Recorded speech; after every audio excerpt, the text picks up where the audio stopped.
하나님의 말씀을 우리가 귀히 여기지 못하고 주님 내 중심에 주님을 모시고 주의 뜻대로 순종하고 살기보다 여전히 세상 가운데 살며 하나님을 잃어버리고 내 마음과 생각에서 주님을 멀리하고 살았던 죄를 주여 용서해 주옵소서. 주님 이제는 이 세대를 본받지 않게 도와주시고 주님 이제는 마음을 새롭게 함으로 변화를 받아서 하나님의 선하시고 기뻐하시고 온전하신 뜻이 무엇인지 깨달아서 주의 뜻대로 순종하는 저희들 되게 도와주옵소서. 하나님 앞에 나오기를 기뻐하게 도와주시고 주님 우리가 매일매일 일상생활 속에서 주님께로 한 발자국씩 더 가까이 가게 도와주시고 어제보다 오늘 천국이 우리에게 더 가까운 것을 깨닫게 하여 주셔서 늘 천국을 예비하고 준비하는 저희들 되게 도와주옵소서. 세상에 살 소망이 없고 슬픔과 우울함과 주여 고통 가운데 있는 영혼들에게 내 안에 있는 천국을 우리에게 주신 이 하나님의 나라를 사람들에게 널리 전하게 도와주시고 우리 주변의 이웃들에게 내가 받은 하나님의 사랑 가지고 사랑하고 섬기며 주님의 사랑으로 저들에게 이 복음을 증거하는 삶을 살 수 있도록 주여 은혜를 베풀어 주옵소서. 주님 우리의 마음이 더 가난해지고 더 낮아지기를 원합니다. 교만하고 높아진 마음이 이제 주님 앞에 연약한 심령으로 날마다 주의 은혜를 구하기를 힘쓰게 하시고 말씀과 기도로 더 주님 앞에 힘써 기도하며 주님 정말 주님이 기뻐하시는 믿음의 사람이 되기 위해서 주여 날마다 우리가 선한 싸움을 싸울 수 있도록 도와주옵소서. 이 시간도 말씀을 사모하는 마음을 주시고 마음문을 열어서 그 말씀을 듣게 하실 때에 그 말씀이 내 마음판에 새겨지게 하시고 그 말씀을 깨달아서 말씀대로 주여 우리가 승리의 삶을 살아가는 저희가 되게 주옵소서. 예수님 이름으로 기도합니다. 아멘. 162장 찬송하겠습니다.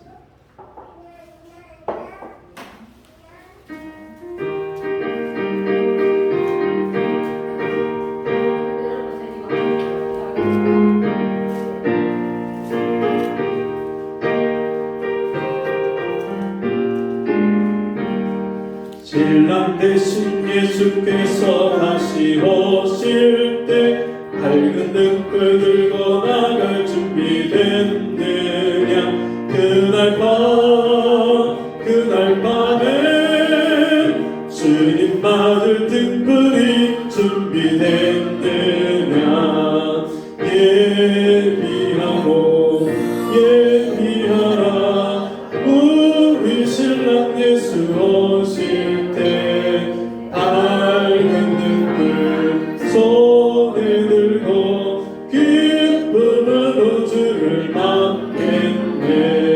주를 맞으라는 소리 들릴 때 기뻐하며 주를 맞이할 수 있느냐. 그날 밤에 주님 맞을 등불이 준비됐느냐.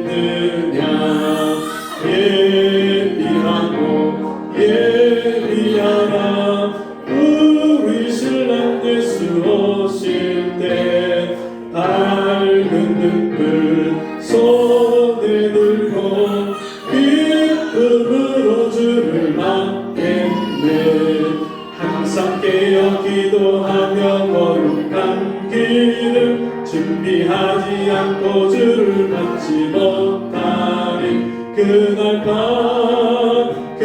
밤에 주님 맞을 등불이 준비됐느냐. 예비하라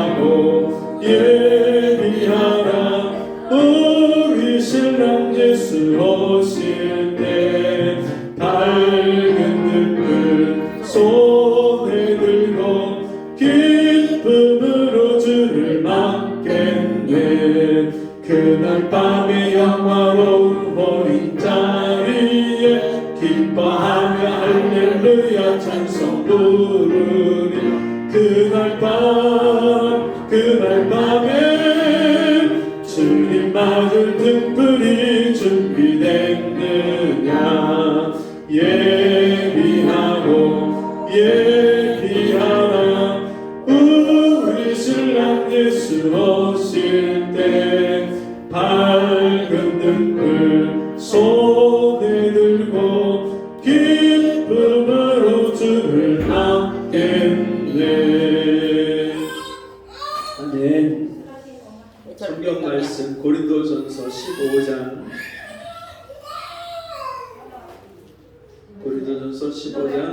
31절에서 34절 말씀.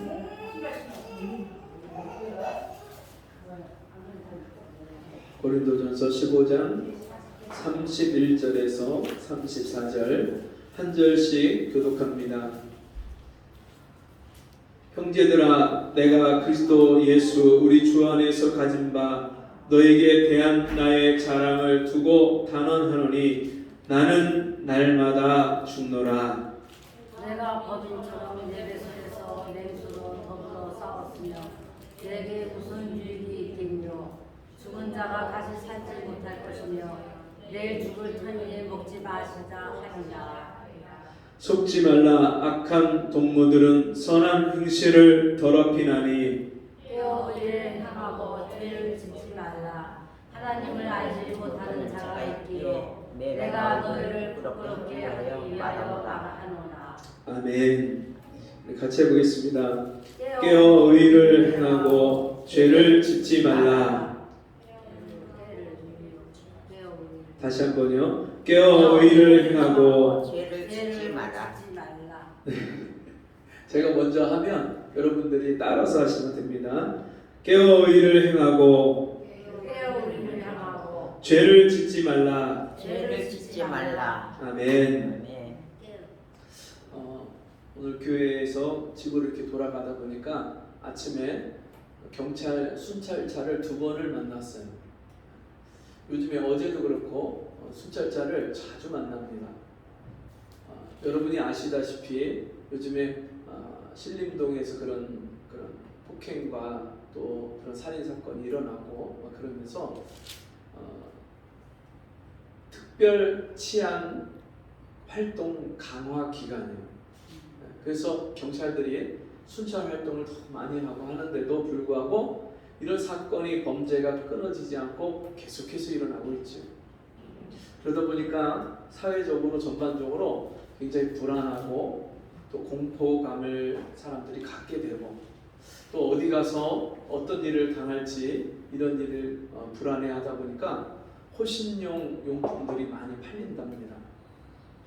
여러분, 과연 경찰을 많이 순찰 활동을 강화하고 호신용품을 많이 사서 우리에게 있는 불안감을 떨쳐내고 안전한 그런 사회를 만들 수 있을까요?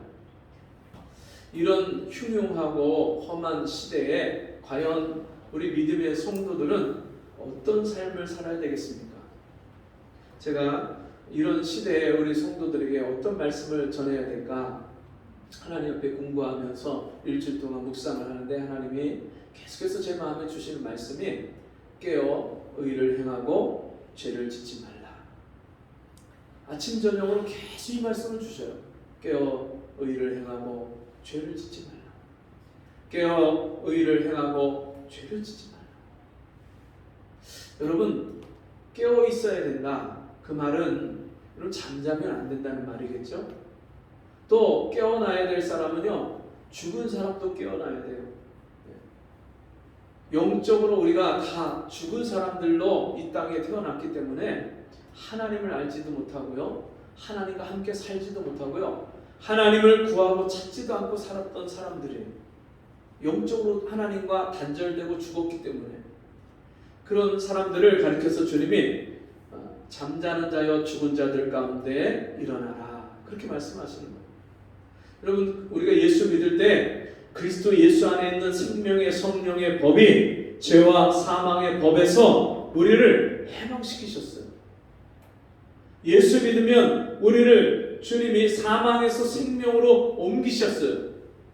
예수 믿는 자에게, 아들이 있는 자에게 생명이 있고 아들이 없는 자에게는 생명이 없느니라. 우리가 다 죄 가운데 태어났다는 말은, 죄인으로 태어났다는 말은 영적인 사망 가운데 태어났다는 말이에요.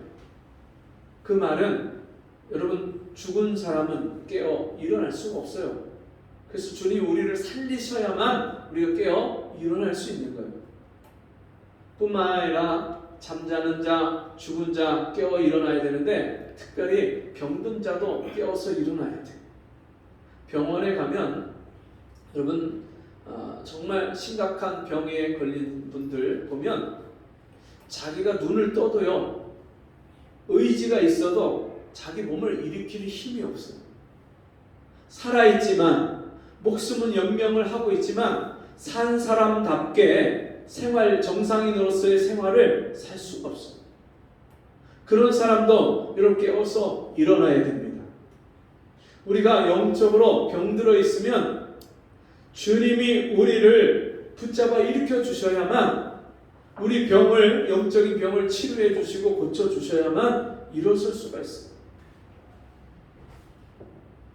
오늘 읽은 이 본문의 말씀은 이 베드로 사도가 고린도 교회를 향해서 쓴 편지인데, 그 11장 말씀에서 보면 베드로는 내가 그리스도를 본받는 자 된 것 같이 너희는 나를 본받는 자 되라. 예수를 본받으라고 말씀해요. 그리고 주님의 성만찬이 어떤 의미를 가졌는지, 예수님의 살과 피가 우리에게 생명을 주고 날마다 우리 영혼을 깨끗하게 하고 날마다 우리 영혼을 생명력 있게 살아가게 하는 그 근원이 됨을 말씀을 해주시고요. 그리고 성령의 은사가 어떤 은사인지, 그 성령의 은사를 왜 주셨는지, 방언과 예언은 교회의 유익을 위해서 써야 됨을 그렇게 말씀하고요.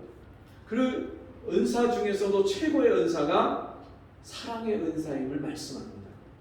교회 안에 사랑이 없으면 이 교회는 교회로서의 존재 가치가 없음을 깨닫게 하세요.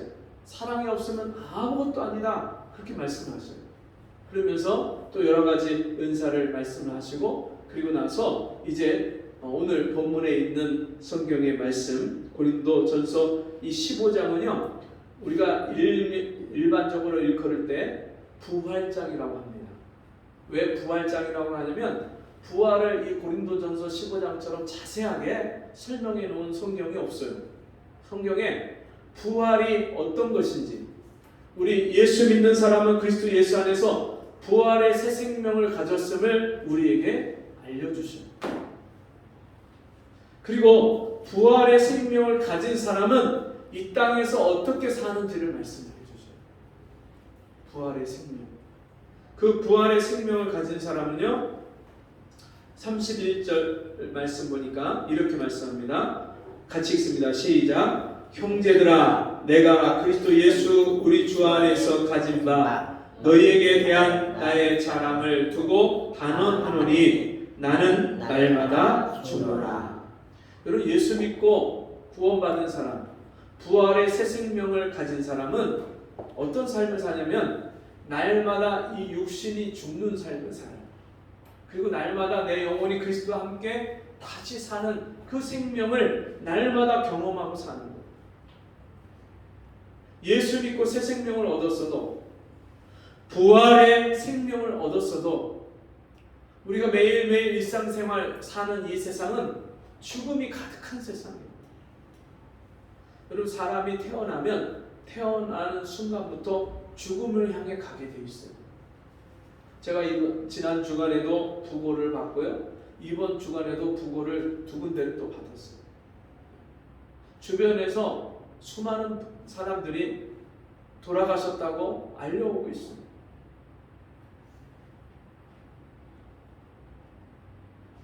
오늘 아침에 들은 소식은 67살 되신 장로님이 돌아가셨다는 그런 연락을 받았어요. 여러분, 요즘 67이면 굉장히 젊은 나이잖아요. 옛날에 67이면 굉장히 오래 살았다고 그렇게 얘기를 하지만 요즘에 67은요 보통 70대 80대고 오래 살면 100살까지 요즘 사는 분들이 많다 보니까 67세면은요 굉장히 젊은 나이에요. 근데 어떻게 해요? 하나님 부르시면 가야 돼요. 근데 여러분 그냥 이 육신의 생명이 다해서 그렇게 돌아가시는 분들도 있지만 어떤 경우에는 진짜 살인이나 전쟁이나 또 갑작스러운 사고나 이런 일을 당해서 돌아가시는 분들을 많이 우리가 보게 돼요. 이 세상에 근신된 일이 많고 참 죽을 일 쌓였구나. 참 우리가 살면서도 죽을 것 같은 아픔과 고통을 겪을 때가 얼마나 많아요. 차라리 어떤 때는 그냥 빨리 그냥 이렇게 떠났으면 죽었으면 그렇게 생각하고 말을 하는 분들이 참 많아요. 우리 주변에. 그러니까 우리가 지금 목숨은 연명을 하고 생명은 유지하고 날마다 먹고 마시고 살아가지만 실제 우리 삶 속에서는 계속해서 우리 주변에 죽음의 그늘이 계속해서 드리워져 있어요. 언제 우리가 이 생명을 끝마치고 죽음으로 그렇게 들어가게 될지 아무도 자기 앞날을 예견할 수 없고 장담할 수 없는 그런 시대에 우리가 살고 있습니다. 그런데 여러분 더 중요한 것은 우리가 예수 믿고 영적으로 거듭나고 새 생명을 얻었는데 문제는 새로 지으심 받은 새 사람으로 세상을 살지 못하고요. 자꾸만 옛날에 내가 내 욕심대로 살고 내 고집대로 살고 내 혈기대로 살고 내 육신의 자아 옛사람 주님이 십자가에 못 박아 죽으실 때 나와 함께 죽었던 그 옛사람이 자꾸만 살아나서 자꾸만 내가 사는 것처럼 옛날의 방식대로 옛날의 습관대로 옛날의 그런 생각대로 살아가는 거예요. 하나님 말씀을 따라서 순종하는 삶을 살아야 되는데 여전히 세상을 쫓아서 욕심을 따라서 살아가는 거예요. 이 둘 사이에서 날마다 내 영으로 육을 쳐서 복종시키는 삶을 살지 않으면 거듭났고 구원받았고 부활의 새 생명을 얻었다 할지라도 우리가 여전히 세상의 사망 가운데 있는 사람처럼 살아가는 거예요. 그래서 바울은 날마다 자기 육체의 소욕을 쳐서 복종시키는 이 일을 위해서 나는 날마다 죽노라 그렇게 고백합니다. 내가 그리스도와 함께 날마다 십자가에 죽은 것을 날마다 기억하고 내가 주님과 함께 죽었지 내 옛사람은 죽었어 이걸 날마다 여기고 그리고 내 옛 자아와 싸워서 이기는 삶을 사는 거예요. 바울은 갈라디아서 2장 20절에서 이렇게 말씀합니다. 내가 그리스도와 함께 십자가에 못 박혔나니. 여러분 십자가는 죄인을 죽이는 형틀이에요. 죽음의 형틀이에요. 바울이 내가 그리스도와 함께 십자가에 못 박혔다는 말은 내가 죽었다는 말이에요. 십자가에 못 박혔나니 그런즉 이제는 내가 산 것이 아니고 내가 살지 못했어요. 죽었어요. 오직 내 안에 그리스도께서 사신 것이야. 내 안에 누가 살아요? 예수가 그리스도가 살아요. 예수 그리스도가 내 안에 살아요. 이제 내가 육체 가운데 사는 것은 그럼에도 내가 아직 육체가 있어요. 육체 안에 내 영이 있어요. 나를 사랑하사 나를 위하여 자기 몸을 버리신 하나님의 아들을 믿는 믿음 안에서 사는 것입니다. 그럼 우리가 육체를 가지고 사는데 반드시 무슨 믿음이 있어야 되냐면 내가 죽었다는 믿음이 있어야 돼요. 내 옛사람이 죽었어요. 고칠 수도 없고 살릴 수도 없고 바꿀 수 없는 내 옛 자아가 예수와 함께 십자가에 죽었어요. 그리고 이제 예수 믿고 다시 거듭나서 새 사람으로 사는 내가 그리스도 안에 새 피조물이 된 거예요. 바울은 날마다 그것을 여기고 사는 거예요. 그것을 내가 죽고 예수로 사는 것. 그러면서 바울이 이렇게 말합니다. 내가 범인처럼, 내가 어떤 사람들처럼 에베소에서 맹수로 더불어 싸웠으면 내게 무슨 유익이 있느냐? 죽은 자가 다시 살지 못할 것이면 내일 죽을 터이니 먹고 마시자 하리라. 이게 무슨 말이냐면요, 그 당시 에베소에 아주 큰 원형 경기장이 있어서 이 로마 시대에, 로마가 이스라엘을 다스리는 그런 시대에 이 로마 사람들은요, 노예들, 이런 죄수들을 데려다가 그 원형 경기장에다 풀어놓고, 그리고 사자나 호랑이를 풀어서 거기서 살아남게 하고 싸우게 하는 거예요. 또 검투사들, 아주 싸움을 너무너무 잘하는 그런 사람들을 칼을 들이고, 칼을 쥐고, 방패를 쥐고, 그리고 저는 그 원형 경기장에서 서로 격투를 하게 하고요, 피를 보고 막 그러면 사람들이 와 흥분해 박수를 치고 그걸 즐겼어요. 사자를 풀어놓고 검투사하고 싸우게 했어요. 거기서 사자를 죽이면 자기가 사는 거고요, 사자를 못 죽이면 자기가 죽는 거예요. 사자밥이 되는 거예요. 그것을 사람들이 원형 경기장에서 막 박수를 치면서 즐기고 그렇게 했어요. 내가 그런 사람들처럼 그런 맹수하고 싸웠으면 내게 무슨 유익이 있겠느냐? 내가 사자하고 싸운 게 아니다, 내가 호랑이랑 싸운 게 아니다. 그럼 뭐하고 싸웠다는 거예요? 죄와 싸우고 자기 자신과 싸웠다는 거예요. 여러분, 날마다 내 영혼을 깨우기 위해서는 나와 싸워야 돼요. 힘쓰고 애써서 싸우지 않으면 내 영혼이 깨어나질 않아요. 이 세상 풍속에 휩쓸려 가고 세상을 쫓아가는 게 그냥 더 익숙하고 자연스럽기 때문에 영적인 잠이 든 상태로 그냥 세상을 끌려가는 거예요. 내 영혼이 깨어 일어나기 위해서는 날마다 영적인 잠에서 깨어 일어나기 위해서 싸워야 돼요. 좁은 문으로 들어가기를 힘쓰라. 이게 좁은 문이에요. 좁은 문. 내 자신하고 싸우는 일이 매일매일 말씀과 기도로 씨름하지 않으면, 싸우지 않으면 여러분 절대로 얻을 수 없는 거예요. 천국은 세례 요한 이후로 침노를 당하나니 침노하는 자가 빼앗느니라. 침노는 뭐예요? 적국을 쳐들어가서 빼앗는 게 침노예요. 날마다 마귀가 우리의 마음과 생각과 시간을 뺏어가잖아요. 그거를 우리가 싸워서 하나님 앞으로 가지고 나와야 돼요. 자고 싶고, 눕고 싶고, 편하고 싶고, 게으르고 싶고, 우리 마음에서는요 계속 이런 것들이 나와요. 근데 그거하고 싸워서 우리가 기도 시간을 찾고, 말씀 시간을 찾고, 예배 시간을 찾고, 이렇게 힘써 싸우지 않으면 깨어 있을 수가 없어요. 이 세상에, 세상 풍조와 세상 문화에 그냥 거기에 잠식이 돼서 아무런 감각이 없어요. 누가복음에 보면 술 취함과 방탕함과 생활의 염려로 마음이 둔하여져서 그렇게 말씀합니다. 술 취함과 방탕함과 생활의 염려, 세상에 취하고 세상에 빠지고 세상 염려, 근심, 걱정하다가 이런 마음이 둔해지면요 점점점 영적 깊은 잠에 빠지는 거예요.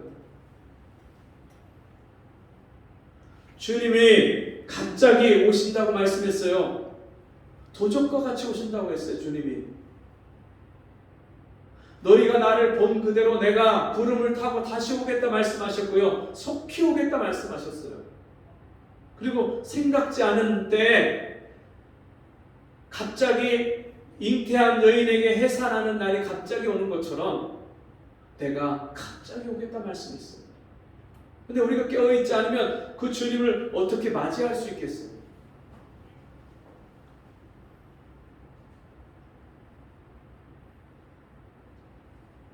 그러니까 내일 죽을 터이니 먹고 마시자 하리라. 그러면 사람들이요 다 그냥 하루하루 먹고 마시고 그냥 죽기 위해서 사는 인생이 돼버렸어요. 살려고 발버둥 치는데 먹고 마시고 그냥 죽는 거 외에 다른 것이 없어요. 야, 먹고 죽은 귀신은 때깔도 좋다더라. 먹자. 그냥 육체의 이 욕구를, 먹는 욕구, 그거를 채우는 게 그게 인생의 그냥 목표가 되고 전부가 되어버렸어요. 돈이 인생의 전부가 되었어요. 몇십억짜리 아파트, 여러분 그런 데 살면 행복할까요? 없는 것보다 낫겠죠. 근데 진짜 그런 재산이 우리를 여러분 행복하게 해줄까요? 돈이 몇십억 있다, 몇백억 있다, 몇천억이 있다 하는 것이 과연 우리가 밥 세 끼 먹는 거하고 그럼 뭐가 차이가 납니까?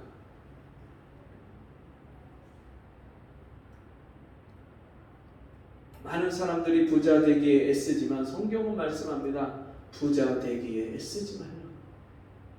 돈을 사랑함이 일만 악의 뿌리가 되나니 돈이 우상이 되고 하나님과 재물을 겸하여 섬길 수 없느니라. 이것을 사랑하고 저것을 미워하든지 저것을 사랑하고 이것을 미워하든지 하나님을 사랑하고 재물을 미워하든지 재물을 더 사랑하고 하나님을 우리가 멸시하든지 날마다 우리의 삶 속에서 우리 인생의 갈림길이 있는데 자꾸만 우리는 육신을 따라서 결정하고 그 길을 가는 거예요. 왜요? 영적인 잠이 들고 영적으로 병들었기 때문에. 진리를 알아도 내가 가야 될 인생의 방향을 그 표대를 알아도 그 길을 갈 힘이 없어요.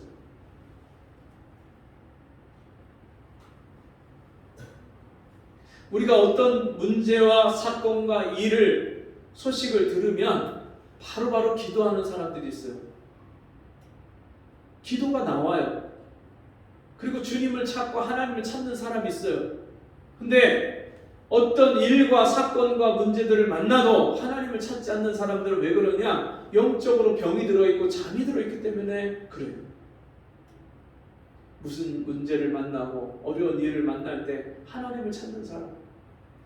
아침에 눈을 뜨면 오늘 내가 해야 될 일, 여러 가지 일들이 있지만 그 일들보다 더 먼저 우선해서 하나님의 얼굴을 구하고 하나님을 찾는 사람. 그 사람은 영적으로 깨어있는 사람이에요. 여러분 병든 사람도 보면은요, 그 병의 중증 정도가 다 다릅니다. 가벼운 병을 앓는 사람이 있고 또 어느 정도 병이 아주 좀 심해진 사람이 있고 거기서 더 이제 병이 진행이 된 사람은 아주 중증에 걸린 사람은요 숨이 깔딱깔딱 넘어가고 숨이 안 쉬어지기도 하고 또 심장이 멎기도 하고 그러면 인공호흡을 하고 심폐소생술을 하고 그래서 억지로 그 사람을 또 살려내기도 하고. 여러분 우리가 하나님 앞에서 내 영혼을 지금 내가 얼마만큼 병이 들었는지 진단을 해야 돼요.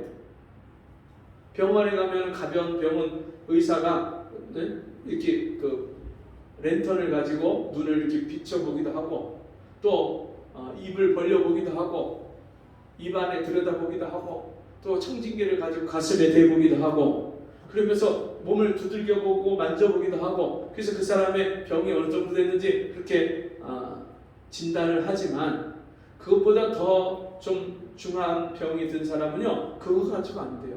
어떻게 해요? 엑스레이를 찍어보고 CT를 찍어보고 MRI를 찍어서 그 사람 몸속에 지금 병이 얼만큼 진행됐는지 정확하게 판단이 돼야 그 다음에 수술을 하든지 약 처방을 하든지 아니면 물리치료를 하든지 이게 나오는 거예요. 우리가 매일매일 하나님의 말씀으로 내 영혼을 진단해 봐야죠. 말씀이 빛인데 이 빛을 가지고 내 영혼을 날마다 조명하고 비춰봐야죠. 하루를 살면서 하나님 말씀을 읽지 않고 묵상하지 않고 깨닫지 못하는 사람은 내 영혼의 상태를 전혀 진단하지 않고 사는 사람이에요. 근데 신기한 거는 병원의 진단기기랑 치료기기가 다르죠. 병원은 근데 여러분, 하나님의 말씀은요, 진단도 하고 치료도 해요. 하나님 말씀이 날마다 내 영적 상태를 진단을 하고요, 내가 무엇이 잘못됐는지, 하나님과 뭐가 맞지 않는지, 아직도 내가 병이 들어서 잘라내고 수술해야 될 게 뭔지, 내가 육신에 아직도 더러운 것들 해결하지 않고 씻어내지 않고 도려내지 않은 것들이, 옛 습관과 못된 습성이, 죄가 내 안에 뭐가 남아있는지 말씀을 통해서 주님이 비춰주시고 깨닫게 해주시면요, 그 말씀 때문에 주님 앞에 통곡을 하고 회개하고 그 말씀 붙잡고 나를 고쳐달라고 주님 앞에 부르짖게 돼 있어요. 그러면요, 정말 신기한 것은 주님이요, 말씀으로 나를 고쳐주세요.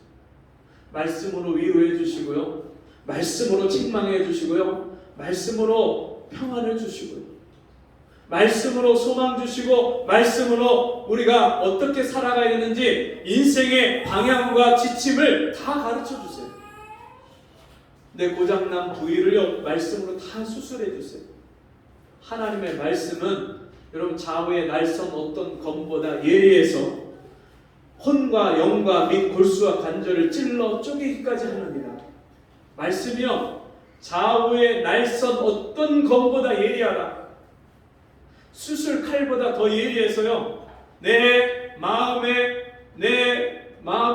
우울증이 있고, 마음에 상처가 있고, 내 마음에 근심과 걱정이 있고, 이거를요, 말씀이 들어오면 다 수술해서 고쳐줘요. 요즘 얼마나 많은 사람들이 우울증을 알아요. 묻지마 살인과 폭행과 강간을 하고 폭행, 이런 사람들이요, 판사 변호사 앞에 가면은 자기가 우울증이 있어서 그랬습니다. 정신과 병력이 있어서 그랬습니다. 그리고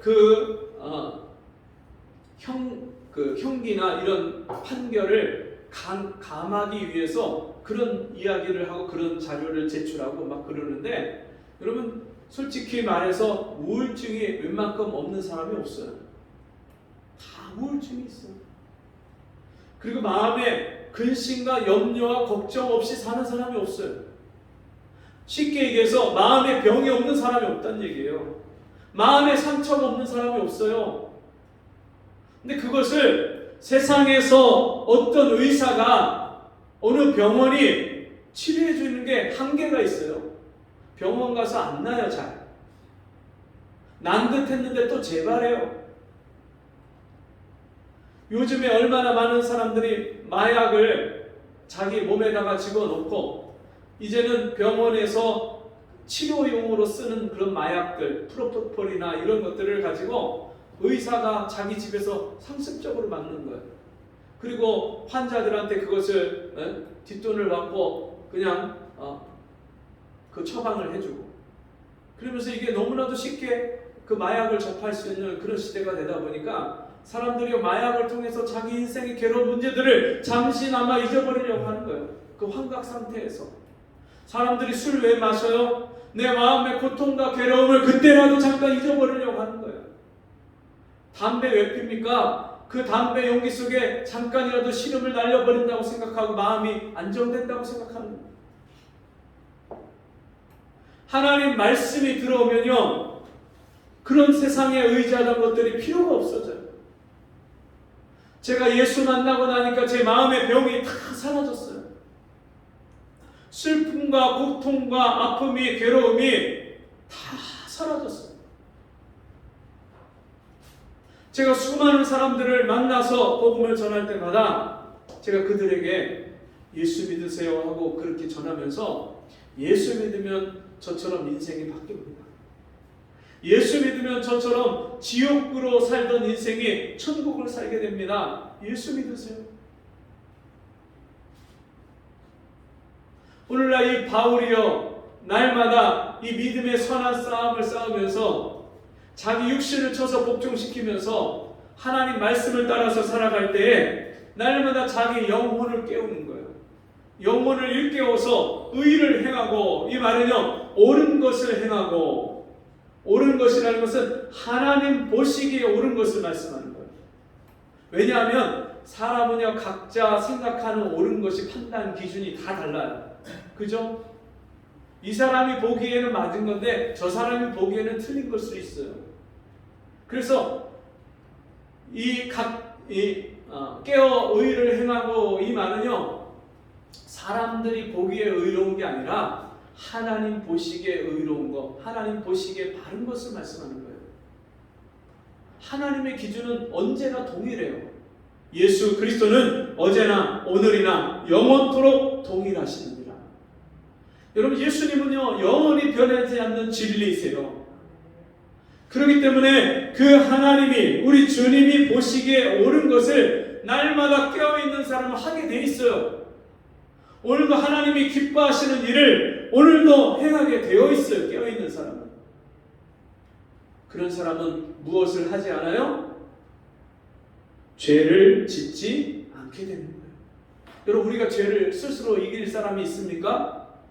죄의 환경이고 죄의 유혹이 가득한 이 세상에서 내가 스스로 죄의 유혹에 넘어가지 않을 사람이 있어요? 아무도 없어요. 깨어있는 사람은 죄를 이길 수 있어요. 요셉이 보디발의 집에 들어갔을 때 그는 항상 깨어 있었어요. 항상 기도하고 항상 하나님 말씀 붙잡고 있었기 때문에 하나님의 임재가 항상 그 요셉과 함께 있었기 때문에 요셉이요, 보디발의 아내가 자기하고 동침하자고 유혹할 때 그 유혹을 단칼에 거절하고 잘라낼 수 있는 거예요. 깨어있는 사람은요, 죄의 유혹이 들어올 때 그게 마귀가, 사탄이 나를 유혹하고 시험한다는 것을 분명하게 깨닫고 그 자리에서 그것을 물리치고 이길 수 있는 거예요. 깨어있지 않으면요 어느 누구도 넘어져요. 다윗이 종일 자고, 부하들은 전쟁터에 가서 싸움을 하고 있는데 왕들이 다 자기 군대를 끌고 와서 전쟁을 치르고 있는데 자기는 이제는 군대도 정말 강한 군대가 됐고 자기 밑에 진짜 30명의 용사들이 있어갖고요, 이 용사들이 나가서 전쟁에서 다 승리하니까 자기가 굳이 나가서 전쟁을 치를 필요가 없다고 생각이 되는 거예요. 그러니까 부하들이, 왕은 이번 전쟁에 나가지 말고 여기서 쉬고 계십시오. 그러니까 부하들은 목숨 걸고 전쟁에 나가서 싸우고 있는데 이 다윗은요 전쟁터에 나가지 않고 한가롭게 왕궁에서 잠을 자는데 밤새도록 그렇게 놀다가 밤에 늦게 잠이 들어갔고 하루 종일 낮에 잠이 들어서 오후 늦게 일어나갖고 이제 해질녘이 돼갖고 왕궁에 가서 이제 거닐고 있는데 우리아의 아내가 목욕하는 것을 왕궁 위에서, 왕궁이 높으니까 그 위에서 그것을 들여다보다가 그만 죄의 유혹에 넘어가고 죄를 짓게 됩니다. 깨어있지 않으면 반드시 세상의 죄의 유혹이 나를 넘어뜨리고 찾아오게 돼 있어요. 깨어 의를 행하지 않는 사람은요 반드시 죄의 유혹에 자꾸만 속아서 넘어가고 시험의 올무에 빠질 수밖에 없는 거예요. 왜 자꾸만 내 인생에 이런 문제들이 오고 자꾸만 이렇게 안 좋은 일이 오고 왜 자꾸만 이렇게 어려운 일들이 닥치는가? 왜 그래요? 깨어있지 않으니까. 그런 일을 통해서라도 하나님이요 자꾸 우리를 깨닫게 하시는 거예요. 죄의 종으로 살 겁니까? 아니면 죄를 이기고 나를 다스리고 승리하는 왕같은 제사장으로 살 겁니까? 깨어있어서 주님이 언제라도 오시면 기쁘게 주님을 맞이할 거룩한 신부로 살 겁니까? 아니면 세상에 취해서 세상에 빠져서 정신없이 살다가 주님이 오실 때 보라 신랑이나 맞으러 나오라 할 때 등불이 없어서 기름을 준비하지 못해서 신랑을 맞이하지 못하고 슬피 울며 이를 가는 그런 인생의 끝마침을 맞이할 겁니까? 여러분, 우리 인생이 그렇게 많이 남아있지 않습니다. 오늘 오면서도 같이 이야기를 나눠보면 70대, 80대 우리 성도님들 이제 주님 앞에 설 날이 가까이 되신 분들이 여러 계시잖아요. 하나님이 오늘 밤이라도 우리를 부르시면 주님 앞에 갈 준비가 되어 있어야 되는데 깨어 있어야 여러분 주님 앞에 서 있을 거 아니에요. 영적인 잠이 들어있고 영적으로 죽어있고 영적으로 병에 심각하게 들어있으면 여러분 주님이 우리를 깨우셔도 그걸 깨닫지 못하고 일어나지 못하고 또 이 영적으로 싸울 힘이 없어요. 힘이. 마귀는요 지금도 얼마나 아주 그렇게 엄청난 힘을 가지고 수많은 사람들을요 다 찾아다니면서 삼킬 자를 찾고 마귀가 지금도 죄에 넘어뜨리는 영혼들이 얼마나 많아요. 가정을 깨고 자기 목숨을 던져버리게 하고 남의 목숨을 그렇게 앗아가고 이게 다 마귀가 귀신이 하는 일들이에요. 깨어있지 못하면 우리가 이 세상을 볼 때 여러분 이 나라를 위해서 누가 기도해야 될 거 아니에요. 이 성 무너진 데를 쌓아서 보수하고 막아서야 될 사람이 우리 중에 있어야 될 거 아니에요. 우리 주변의 이웃들이, 형제들이, 우리 주변의 친구들이, 가족들이 죄의 마귀의 소나기에 붙잡혀서 끌려가고 멸망의 길로 가고 있는데 그거를 우리가 기도해서 막아내야 될 거예요. 교실이 다 무너지고 교권이 무너지고 사회 질서가 다 무너지고 예의 범절도 다 사라져가는 이 시대에 어느 한 곳에 어디에 우리가 이 세상을 변화시키고 고칠 힘이 능력이 세상 어디에 그 소망이 있습니까?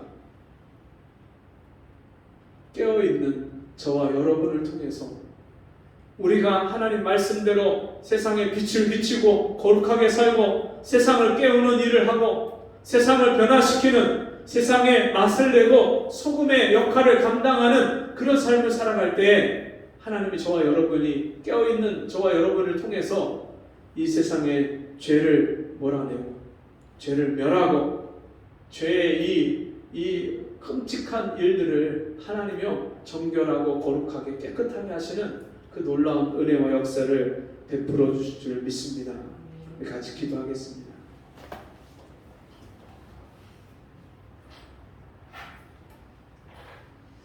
이스라엘을 지키시는 자는 졸지도 아니하시고 주무시도 아니하시리로다. 아멘. 하나님 아버지, 하나님께서는 우리를 지키시고 돌보시는데 졸지도 아니하시고 주무시도 아니하신다 말씀하셨습니다. 우리는 너무나도 영적인 잠에 빠져 있고 세상에 취해 있고 마귀에게 속아서 그렇게 영적인 잠이 들고 병이 들어서 깨어 일어나지 못했던 우리를 불쌍히 여겨주시고 이제 하나님의 말씀으로 깨어 일어나게 도와주옵소서. 기도함으로 깨어있게 도와주옵소서. 이제는 하나님 말씀대로 순종하며 거룩한 삶을, 의로운 삶을 살게 도와주시고 진리를 따라 행하는 삶을 살 수 있도록 도와주시옵소서. 예수님의 이름으로 기도합니다. 아멘. 이제 여름 이제 무더위가 앞을 이제 꺾이는 그런 시절이 왔는데요. 여러분 아침 저녁으로 시간을 내서 기도하고 말씀을 붙잡는 말씀 읽는 시간을 꼭 가지시기 바랍니다. 누가 나를 대신해 줄 수 없으니까요. 여러분 스스로 정말 하루하루 매일매일 시간을 정해놓고 또 분량을 정해놓고 말씀 보고 기도하는 시간을 가져서 깨어있는 우리 모든 성도들 되기를 바랍니다. 교회 소식 마쳤고요. 일어나셔서 168장 찬송하고 헌금 기도와 축도로 마치겠습니다. 168장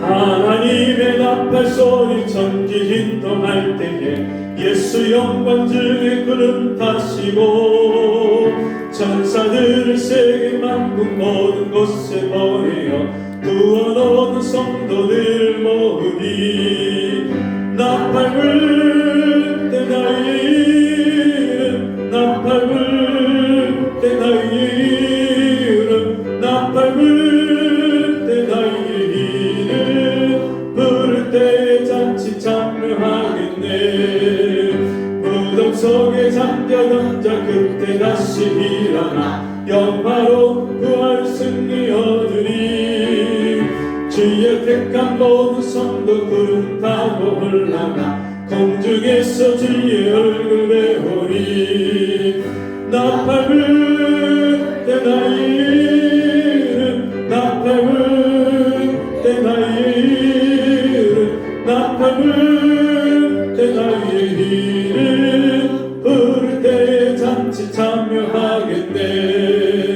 주님 다시 오실 날을 우리 알 수 없으니 항상 기도하고 깨어 있어서 기쁨으로 보좌 앞에 우리 나가서도록 그때까지 참고 기다리겠네 나팔을 때 나의 이름 나팔을 때 나의 이름 나팔을 때 나의 이름 부를 때 잔치 참여하겠네 주님 우리에게 깨어있어라 말씀하시고 의를 따라서 하나님이 기뻐하시고 하나님이 인정하시는 진리의 길을 따라서 살라고 말씀하시니 감사합니다. 깨어있는 우리가 되게 해 주옵시고 주신 은혜에 감사해서 매일매일 나를 돌보시고 지키시고 우리 필요를 채우시는 그 주님의 풍성하시고 부유하신 은혜와 복을 인하여서 기쁨으로 감사함으로 드린 예물을 주여 받아주시고 우리 성도들이 날마다 자신의 삶을 마음 중심을 주님께 드려서 주님을 기쁘시게 하는 복된 성도들 되게 해 주옵소서.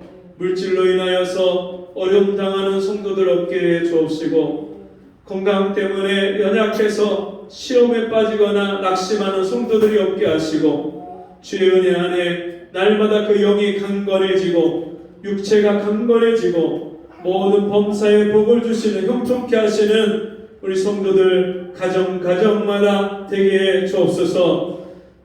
지금은 우리 주 예수 그리스도의 은혜와 하나님 아버지의 무한하신 사랑하심과 성령의 감화, 감동, 위로 교통하시는 은혜의 역사가 오늘 주의 말씀으로 깨어있어서 주님을 순종하며 날마다 거룩하고 주의 의의 길을 살기를 소원하는 우리 성도들 머리머리 위에 지금부터 영원토록 함께 있을지어다. 아멘.